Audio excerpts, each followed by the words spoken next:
Hi guys, good morning. Happy Wednesday morning. Para tayong actually wala pa akong hilamos sa malagay na to. Actually maliligo na sana ako. Yun nga lang, hinaantay ko lang kasi yung delivery ng tinapay. Yun. Pero mayroon ako i-share sa inyo na tinted sunscreen. Dahil sobrang init ng panahon ngayon. Ito ngayon yung tinted sunscreen na mukhang umagaw ng atensyon ko. Medyo okay na rin yung boses ko. Pagpansensyahan nyo na.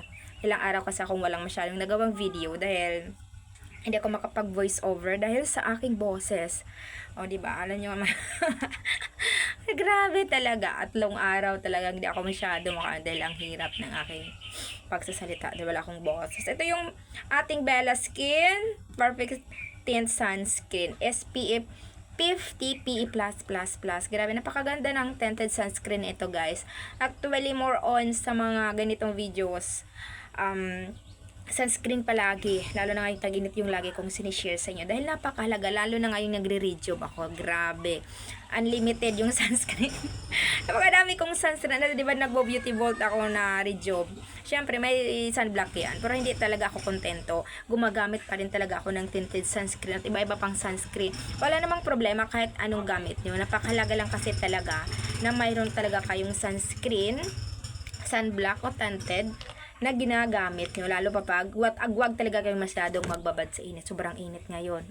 At kailangan nyo talaga may protection. Maggumamit kayo ng sunscreen na nasa SPF 30 pataas para may protection talaga kayo. Wala pa akong hilamos ha. Kaya lang talaga ito mula ka na pagising. Hey guys, balikan ko muna yung video ko dahil bumili mo na ako tinapay.